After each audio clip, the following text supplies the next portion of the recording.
Good evening सकलके।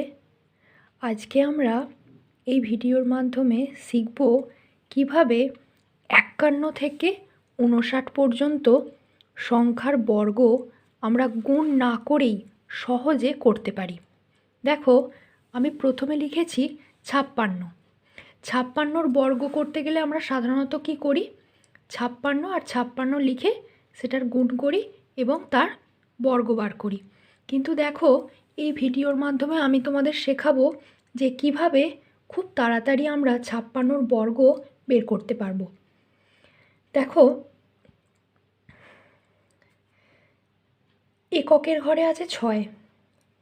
এই 6 সংখ্যাটার আমরা বর্গ করলাম, 6 বর্গ 36। আর এখানে 5 আছে, 5 বর্গ কত? 25। এবার 56 সংখ্যাটা 50-এর চেয়ে কত বড়? 6 ঘর বড়। এই 6টাকে আমরা এই 25-এর সাথে যোগ করব, তাহলে হলো 31। তাহলে এই পুরো সংখ্যাটার বর্গ দাঁড়ালো কত? এইটা নেব আর এইটা নেব। ঠিক আছে, আমি আরও একটা এক্সাম্পল তোমাদের করে দেখাই। 53, এই সংখ্যাটার আমরা বর্গ বা স্কয়ার কিভাবে বার করতে পারি? দেখো, 3 এর স্কয়ার হলো 9।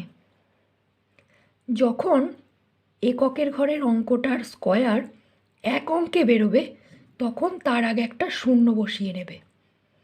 এবার 5 স্কয়ার কত? 25।